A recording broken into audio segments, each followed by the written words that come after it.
Fala aí, tropa, beleza? Estamos aqui de novo. O assunto de hoje foi um assunto indicado por vocês lá no meu Instagram. Eu abri uma caixinha de pergunta e o colega falou: fala sobre a mentalidade do atleta amador, né? Pessoal, para quem não me conhece, Admilson Gobi Júnior, já fui atleta profissional de jiu-jitsu, faixa preta desde 2016, medalhei em mundial de faixa preta, fui campeão mundial nas faixas coloridas, campeão europeu, sul-americano, campeão de diversos Opens na faixa preta, por aí vai. E hoje a gente vai começar o episódio que vai falar sobre a vida do atleta amador, falando sobre uma curiosidade, né? Tem um amigo meu que inclusive lá em 2018 eu graduei ele a faixa preta. Ele se reinventou, né? Ele começou a investir grande parte do tempo dele em subir montanhas, né? Ele começou com trekking, depois ele foi para montanhas e recentemente ele me chamou para subir o Cotopaxi, né? Que é um vulcão lá no Equador, um vulcão de aproximadamente 6.000 metros de altitude, próximo de Quito. E aí eu fiquei pensando assim, falei, rapaz, o que é que eu vou fazer num lugar desse e tal, deu uma zoada, né?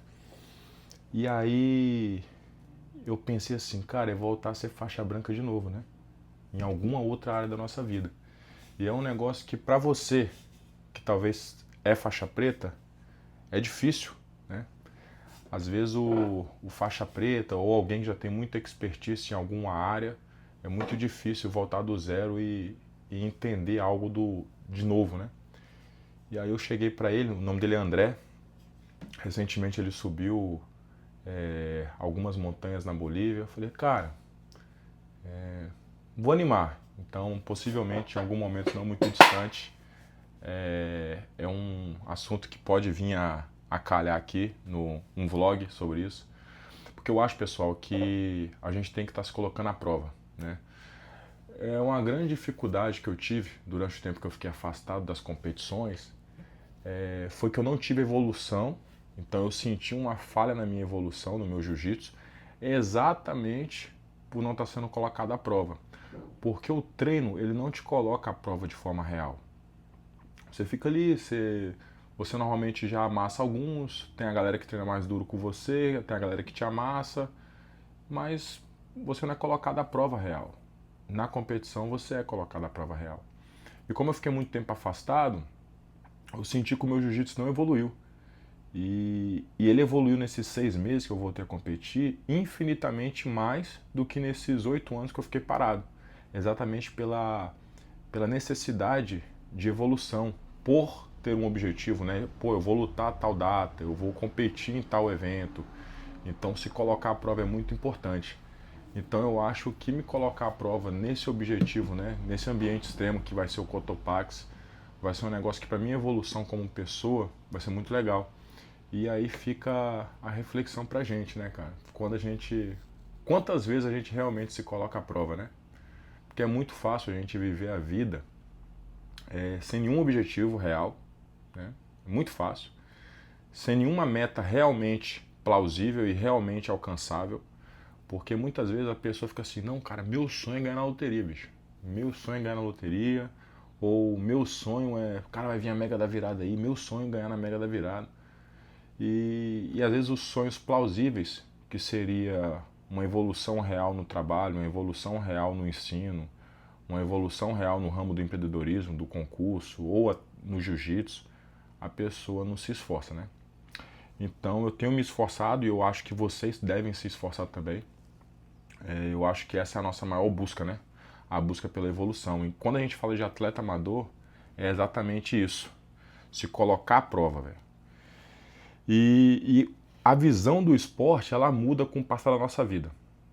Porque quando eu vivia efetivamente do esporte, a cobrança, a pressão, eu digo a minha pressão, a minha autocobrança, era muito maior. Porque os resultados, eles estavam ligados diretamente à minha carreira esportiva. Diferente do atleta amador. Então o atleta amador é uma bênção. O atleta amador, ele vive maravilhosamente bem, não sabe. E ele tem que entender isso exatamente para saber cultivar a beleza de ser um atleta amador. Porque o atleta profissional, ele tem obrigações maiores com relação a treinamento. Ele é um atleta profissional. Ele tem obrigações com patrocínio, ele tem obrigações com o resultado da competição. Então, às vezes, um atleta profissional pode falar: não, eu não tenho obrigação com o resultado. E, de certa forma, tá certo. A obrigação com a vitória ele não tem. Mas ele se dedica muito, cara. Então, a autocobrança, ela vem, entendeu? E ele se cobra muito mais. Já o atleta amador, a cobrança, hoje falando como atleta amador, ela não está no resultado mais, pessoal. E você que talvez possa ser atleta amador tem que entender isso. E quando você entender isso, vai ser libertador. A cobrança do atleta amador é no processo. É você conseguir se alimentar melhor, é você conseguir treinar melhor, é você conseguir ter mais empenho. E quando você tem essa consciência, quando você vira essa chave, é libertador, velho. É libertador. Porque por muito tempo eu não queria voltar a competir porque eu estava naquela visão do atleta profissional, entendeu? Daquela autocobrança, daquela necessidade de treinar muitas horas por semana. Só que não, velho. O atleta amador ele te dá longevidade, porque você treina quando você tá bem. Ah, eu tô muito cansado hoje, eu não vou, velho. Não vou. Pô, o dia foi pesado no serviço, muita demanda em casa, não vou. Já o atleta profissional não tem essa escolha. E isso cobra, cara. A vida do atleta profissional, ela tem uma cobrança muito grande. Isso não é saudável. Já a vida do atleta amador, ela pode sim ser muito saudável.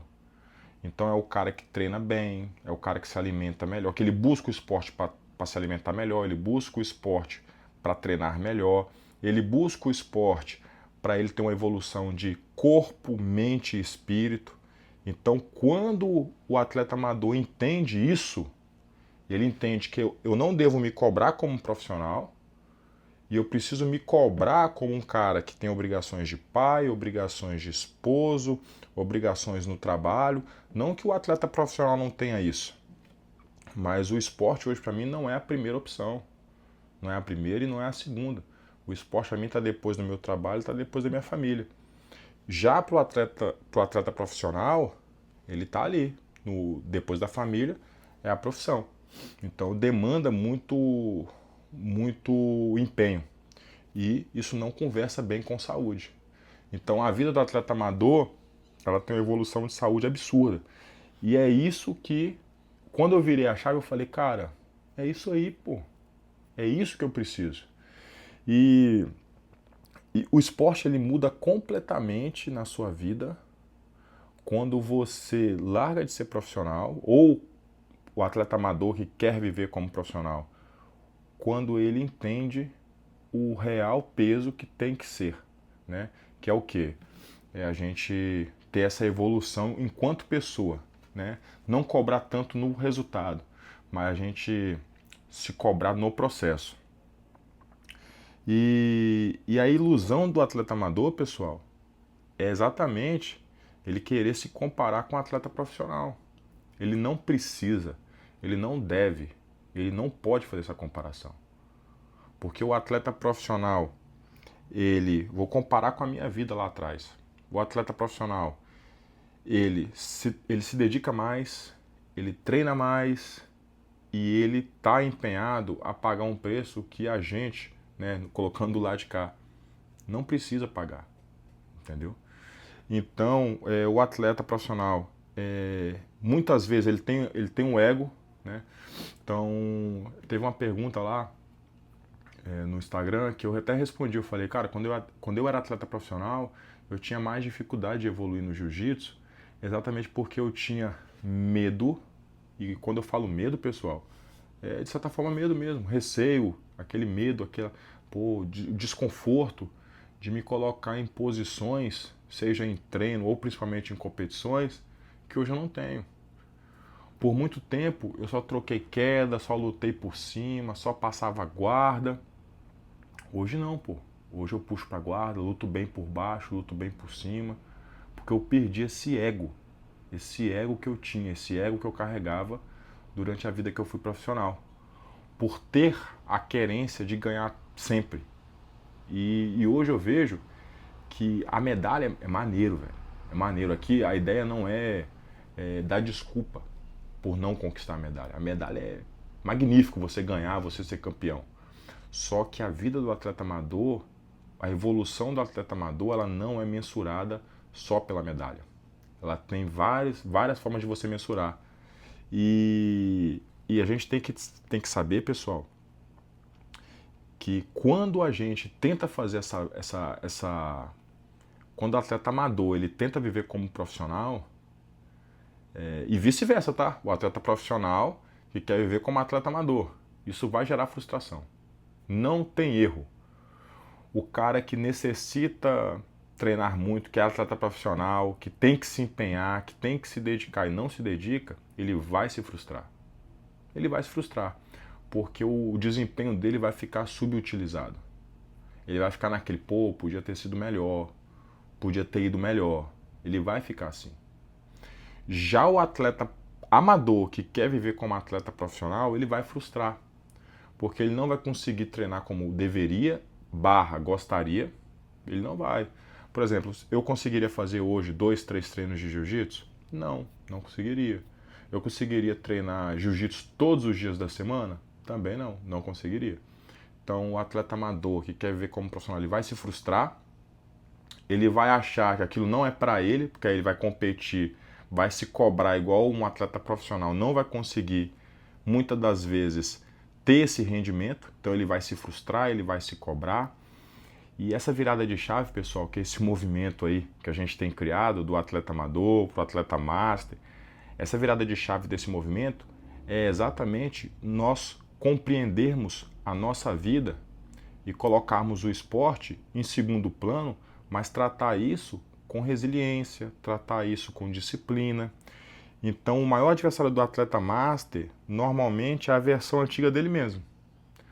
Entendeu? Então, às vezes, o cara é atleta master, esposo, pai, às vezes já é um professor de jiu-jitsu, às vezes tem um outro emprego, às vezes é empreendedor, concursado, enfim, ele ganha dinheiro de outra forma.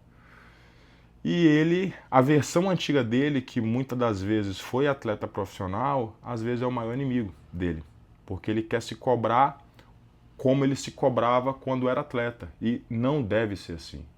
Não deve ser assim. Porque a vida passa e ele precisa se reinventar. Precisa se reinventar. A forma dele treinar vai mudar. Por quê? Hoje em dia, pessoal, veja bem, eu me sinto muito bem treinando. Quando eu tinha 17 anos, 18 anos, eu falava, caraca, quando eu tiver 30, 31, né? Hoje eu tenho 31 anos, pô, vou estar velho, vou estar cansado e tal. Mas não, hoje eu consigo treinar muito bem. Só que, vamos ser sinceros, pessoal, não tem como comparar a recuperação e o rendimento com um cara de 20, que está ali no auge, que não tem lesões, que não teve lesões sérias ao longo da vida, que muitas das vezes não é casado, não tem filho, às vezes ainda mora com os pais, não trabalha, só estuda. Então a gente não tem como comparar, a gente nem deve se comparar.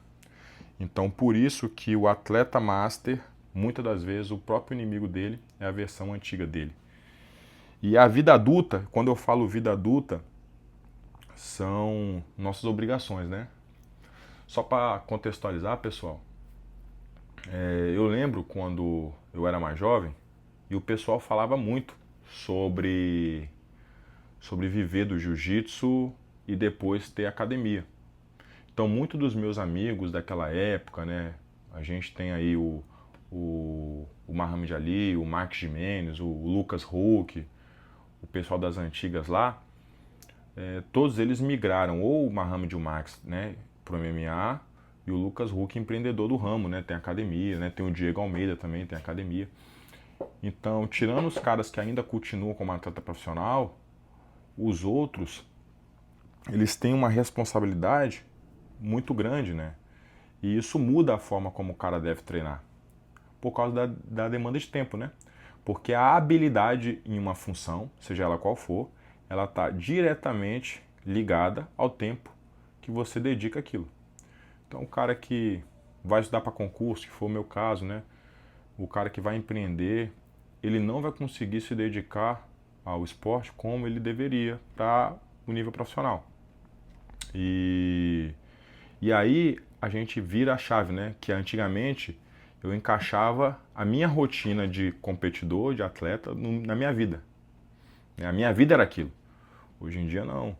Hoje em dia a minha vida tem um monte de demanda e eu vou encaixando, né? Por exemplo, hoje o meu horário de treino preferido é 5h30 da manhã. Tem alguns amigos que estão animando aí. A gente treina 2, 3 vezes por semana. Jiu-jitsu 5h50 da manhã. Então é algo que é o único horário que eu consigo. A bebê não está acordada, então eu me sugo. A bebê acorda por volta das 8, então eu consigo me sugar indo treinar mais cedo. Então quando eu estou em casa para cuidar da bebê, né? Porque a minha esposa trabalha em regime de plantão, assim como eu. Então sempre que ela está de plantão, eu estou 24 horas com a bebê e vice-versa. Então quando eu estou com a bebê nas 24 horas, eu peço minha mãe ou minha sogra para dar uma moral, para eu conseguir ir treinar às 5h50 da manhã. E aí eu volto e assumo o meu plantão como papai, né? Aí eu fico o dia todo com a bebê. E eu te pergunto, tem como comparar essa vida com a vida de um atleta profissional? Não, não tem como comparar. E às vezes às vezes você não consegue treinar simplesmente porque alguma coisa do seu dia a dia não deu certo. E aí você corta onde? Corta no treino.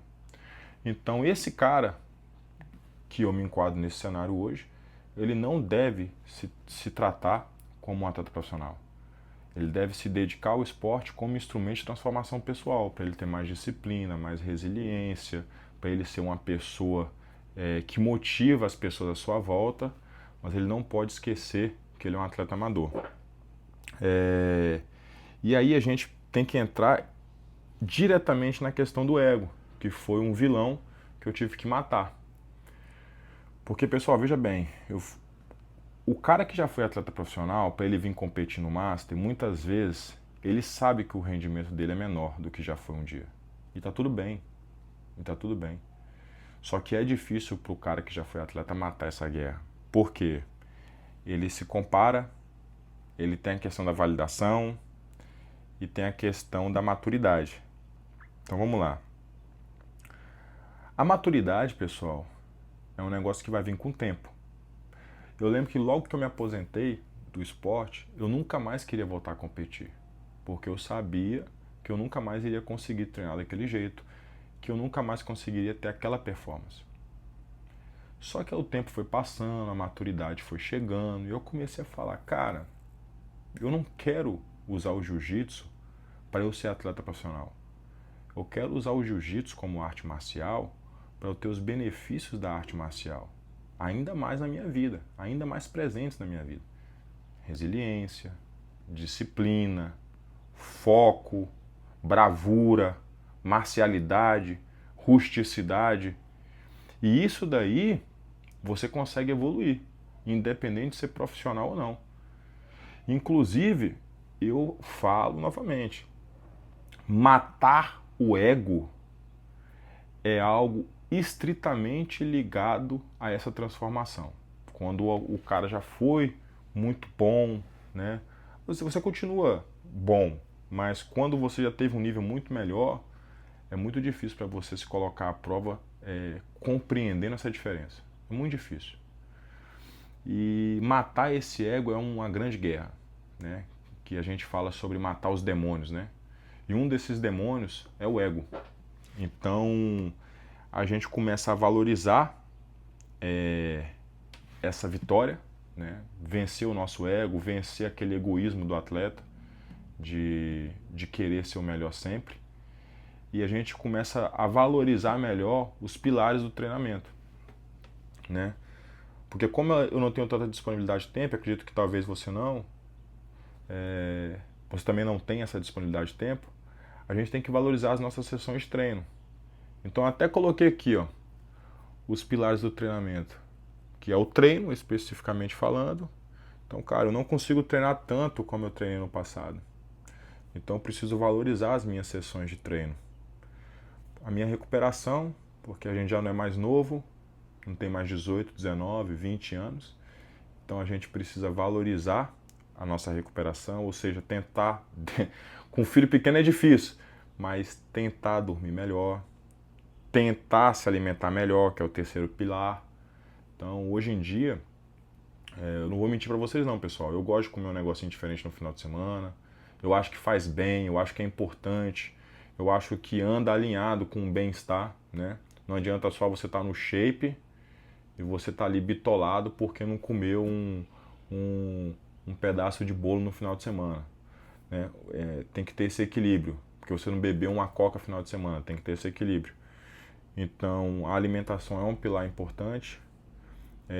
A gestão emocional é um outro pilar fundamental, que é basicamente tudo que a gente vem batendo aqui de como a pessoa se ver dentro do esporte e o que ela busca dentro do esporte. Porque o cara ele pode falar, cara, eu busco no jiu-jitsu só a faixa preta, cara. Eu quero pagar essa etapa e me tornar um faixa preta. E tá tudo bem. E o outro coleguinha fala assim, não, cara, eu quero ser campeão mundial faixa preta e tá tudo bem também. Então a primeira coisa é você gerir as suas emoções e saber aonde você está e para onde você vai. E baseado nisso você seguir o caminho. E sobre os pilares do treinamento, eu posso te falar, depois dos 30, se você tem mais de 30 anos, se você tem mais de 40, você vai entender isso. A recuperação, o sono, o descanso, aquele dia que você não vai treinar, aquele dia que você, né, que o nosso maior inimigo é a nossa versão antiga em alguns casos, o nosso, como eu falei antes, em alguns casos o nosso maior inimigo é a nossa versão antiga. Então quando você já está no master ali, o dia que você não vai treinar, às vezes é vantagem, pô. É vantagem, você está recuperando, você tá todo quebrado ali. Já teve lesões, pô, já tive lesões graves nos ombros, cara. Se eu treinar vários dias de sparring, fica muito dolorido, eu não consigo treinar. Então eu preciso intercalar esses treinos. Então são coisas que vêm com a maturidade, que você começa a valorizar com o passar do tempo. Então, mais um motivo para a gente não se comparar com um atleta profissional. E compreender, pessoal, que a disciplina, né? Pô, a gente vê aí na internet, cara, a galera vendendo disciplina de uma forma maravilhosa, né? De uma forma maravilhosa. O cara pega um cara todo sarado, um cara forte, bota uma regata e fala, pô, acorda 3 da manhã, faço isso, aquilo, outro, tal. Como se disciplina fosse isso, pessoal. Mas a gente tem que olhar para nossa vida, pô. A gente tem que olhar para nossa vida. Então, é muito difícil às vezes. E tá tudo bem, pô. A gente tem que entender que a disciplina, ela é o ambiente, ela é a nossa rotina, entendeu? Então eu falo que a disciplina, se a gente considerar que a disciplina é uma emoção, a pessoa tem que estar disciplinada, ela tem que ser disciplinada. Se a gente considerar a disciplina como uma emoção, eu trato mais como motivação. E motivação é um estado temporário. Então eu acredito que a disciplina, ela está mais ligada à ideia de rotina. A ideia de rotina, a ideia de ambiente, a ideia de diminuir os ruídos. Vou dar um exemplo. Lembra que eu falei que eu tenho ido treinar às 5 e pouco da manhã? Então, eu acordo 4h50 nos dias que eu vou de manhãzinha. Pessoal, eu deixo tudo arrumado. O tênis no lugar, porque às vezes ou eu vou correr, ou eu vou malhar, ou eu vou no jiu-jitsu esse horário. Eu deixo o tênis no lugar, o kimono no lugar certinho, a roupa no lugar certo, a mochila no lugar certo. Por quê? Porque você diminui ruídos. Se quando você for fazer alguma coisa, tiver um monte de missão para você desenrolar, é mais uma coisa para dar errado. Então, por exemplo, imagina que você tem que acordar cedo para ir treinar. Aí no primeiro dia você acorda, fica mexendo no celular, aquela lerdeza, aí já não sabe onde está o tênis, aí não sabe onde está a roupa de ir pro treino, aí lembra que o kimono está molhado, aí vai procurar o outro kimono, aí já sai de casa na correria, ou seja, você já colocou um monte de ruído que não necessitava no seu dia. Então isso é muito importante, pessoal. A gente torna um ambiente mais amigável para nossa evolução. Então deixou tudo pronto, só pega e vai, velho. Só pega e vai. Nem só acorda ali, pega, arruma rapidão, pega e vai. Tá tudo pronto. Então a disciplina, eu gosto de falar que a disciplina ela não é um superpoder. Ela não é um superpoder e nem deve ser valorizada como isso. A disciplina é o conjunto do seu ambiente. Então, o que a gente pode, para fechar esse raciocínio, pessoal? A disciplina, ela é o conjunto de diminuição de ruído, ou seja, organização do seu ambiente, seja ambiente de trabalho, ambiente de treino, seja seu ambiente com sua esposa, seu ambiente com seu filho. A rotina, criar uma rotina, você chegar no seu dia, né, eu gosto de fazer isso aos domingos, né? E planejar os treinos da semana, entendeu? Você diminui ruído. Então, eu sei que na segunda eu vou no jiu-jitsu 5h50 da manhã. Eu sei que na terça eu vou correr 5h50 da manhã. Então você diminui ruído, você diminui escolha, porque escolha requer tempo. E aí você perde tempo, porque você fica pensando. Então, você organiza a sua semana ali. E, obviamente, a repetição, né? Tem que repetir. Não adianta nada você fazer isso uma semana, na outra semana você não fazer e por aí vai. Então, ao contrário do que muitos coaches aí ficam falando, vai devagar, pô. Essa semana eu vou treinar 2 vezes aí. Pronto. Semana que vem eu vou 3. Pronto. Não precisa ser uma virada de chave radical não, pessoal. Não precisa. A gente precisa parar de comprar essas ideias aí que muitas pessoas vendem. As pequenas mudanças que vão continuar na nossa vida. Às vezes, o cara faz, pô, igual o concurso, né? O cara pega, caralho, vou estudar pra caramba. Ele pega essa semana, pô, arregaça, velho. Estuda aí 8 horas líquida por dia. Aí na outra semana ele não estuda, pô. Isso é um estado de motivação. Ele passou por um estado de motivação. A disciplina não é isso. A disciplina é o cara, eu vou falar de mim, que acordava todo dia 4h20 da manhã, começava a estudar 5 horas da manhã e estudava naquele iniciozinho ali do dia, porque era o horário que eu tinha disponibilidade de tempo, que eu tinha menos ruído e criei isso como rotina e usei isso ao longo do tempo. Então isso é disciplina, pessoal. Beleza? Por mais que às vezes você faça menos, né? É melhor você treinar 3 vezes por semana ao longo de 10 anos do que você treinar 7 dias, uma semana a cada 3, 4 meses, né? Então, a gente precisa entender isso, que a disciplina ela não é um estado, a disciplina é um ambiente. O ambiente te torna disciplinado, né? Aquela frase que o pessoal fala, né? Me diga com quem tu andas que eu direi quem tu és. Também é verdade. Então você vai juntar com a galera que está motivada, com a galera que está na mesma frequência que você, seja para o jiu-jitsu, seja para o concurso, seja para o empreendedorismo. Não vai ficar com um monte de companhia merda, só vai dar merda, pô. Só vai dar merda. Então, hoje o pessoal lá que a gente treina, né? Pô, todo mundo na mesma vibe, a vibe de se condicionar, a vibe de atleta amador, ninguém é profissional, todo mundo trabalhador, treina 5 e pouco da manhã, todo mundo, pô, aquele ambiente maneiro, aquele treino duro, mas sem ego, sem vaidade, que é um negócio importante, todo mundo buscando evolução. Então isso é fenomenal, pessoal. Isso é fenomenal. O cara que não consegue entender isso na vida do atleta amador, ele tá ultrapassado. A vida do atleta amador é isso, pô. E quando você, que já foi atleta profissional, ou você que nunca foi atleta, você vê com esses olhos, você entende que a parada é melhor do que você imagina, pô. Fala assim, cara, é mesmo, né, cara? Pô, não preciso me cobrar a vitória. E aí a gente entra numa seara que é o seguinte, o que é vencer pro atleta amador, né? Aí eu até deixei separado aqui, que a vitória pra mim hoje é o quê? Continuar treinando bem, sem lesões, sem interrupções na minha disciplina, né? Que a gente bate naquela tecla que a gente falou antes, que a disciplina ela precisa ter a rotina, ela precisa ter a extensão ao longo do tempo. Então, continuar treinando para mim é uma vitória.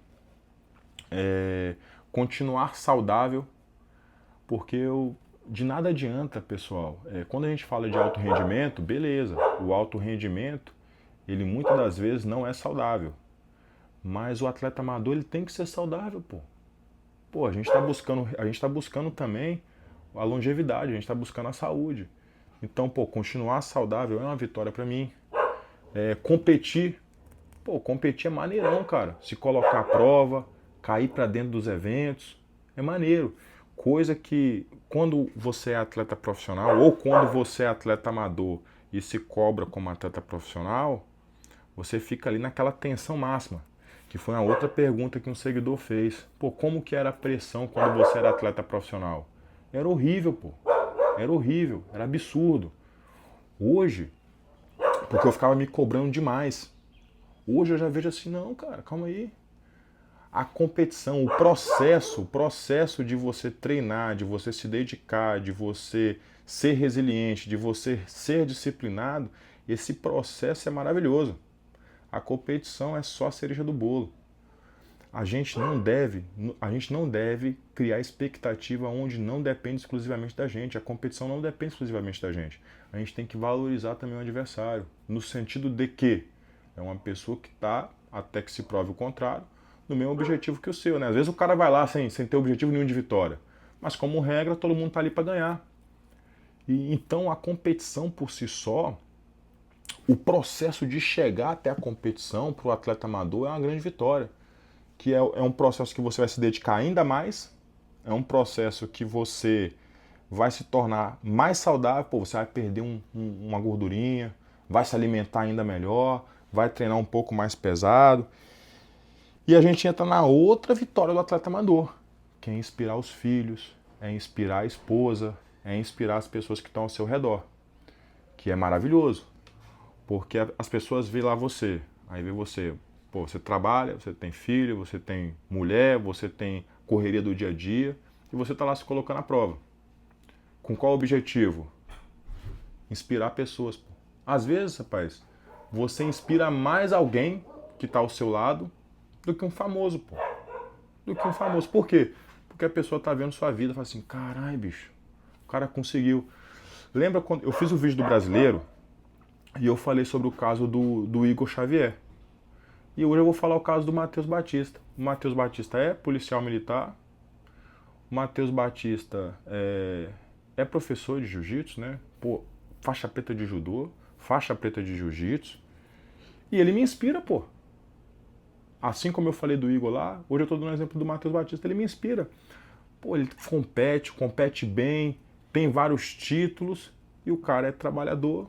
É um cara comum, assim como eu, provavelmente assim como você que está assistindo isso, e está se colocando à prova. Para ganhar o 10, só se tivesse duas crianças. Que aí eu saberia que estava sofrendo pra caramba. Porque é sugado, as demandas são grandes. E outro ponto positivo do atleta amador, né, o que é uma vitória para o atleta amador, é se colocar à prova de forma constante, pessoal. Né? Falei no outro vídeo, né, minha próxima competição vai ser o Rio Fall, dia 5 de junho. Então já estou me colocando à prova. Em qual sentido? Eu desci o meu peso, né, como vocês sabem. Tô com o meu peso sendo controlado, então eu tô numa dietinha michuruca aí. Tô comendo melhor, tô me alimentando bem, tô treinando bem. Então o fato de ter uma competição, de estar numa transição, né, de um campeonato para o outro, de estar naquela caminhada até a próxima competição, de me colocar à prova novamente, é uma grande vitória para o atleta master, porque a gente sabe que esse caminho já gera aquela adrenalina boa e tal, e se compara quando eu era atleta profissional, hoje é uma uva, né? Então a beleza do atleta amador, ela está exatamente na trajetória, pessoal. A vitória é consequência. E quando você entende isso, você fica com um sentimento muito bom. E isso é libertador, pessoal. Sério, isso é libertador. E tem em um dos livros que eu li, né? Assim Falou Zaratustra. Em uma parte do livro, Nietzsche fala, né, que é o autor, sobre uma metáfora da ponte. Né? Algumas coisas da nossa vida, somente nós podemos fazer. Somente nós podemos resolver. E partindo disso daí, pessoal, é a prova de concurso que só você pode fazer. Ninguém vai sentar lá por você e fazer a prova. Ninguém vai entrar dentro de um tatame e lutar uma luta por você. Ninguém vai chegar e empreender por você. Ninguém vai chegar e vai desenrolar um monte de guerra que só cabe a você, para você. Então o fato de se colocar à prova, no quesito do vídeo, no quesito, né, se você está ouvindo pelo Spotify, do áudio, nesse sentido, pessoal, se colocar à prova, ir à luta, é exatamente essa metáfora da travessia da ponte. E o maneiro do atleta amador também, pessoal, no atleta master de jiu-jitsu, ele não luta para sobreviver, né? No sentido de efetivamente ser um atleta. Ele luta porque ele quer, velho. Ele luta porque ele quer. Ele sai na porrada porque ele quer. E isso é maneiro pra caramba. Porque, vamos ser sinceros, pessoal, é só parar pra olhar a luta dos Masters aí, pô. Dando show. Então, hoje em dia, as lutas dos Masters estão muito empolgantes. A gente vê isso. E isso prova que esse mindset do atleta amador tem tocado alguns corações. Algumas pessoas têm gostado, algumas pessoas têm defendido isso. E isso daí, pessoal, a gente entra naquela ideia, né? É um homem ou uma mulher, né? O atleta master é um homem ou uma mulher que, honestamente, pessoal, não vive daquilo e está se colocando à prova estritamente pelo sentimento de sair na porrada. Então fica a reflexão para vocês. Espero que vocês tenham gostado do vídeo, vocês curtam, que vocês comecem a seguir o canal, se inscrevam no canal, tanto aqui no YouTube quanto lá no Spotify. O pessoal que não segue aí, seguir lá no Instagram, Gob_JR. Deixe seu comentário aí, qual que será a sua próxima competição. Vamos pra cima. Os!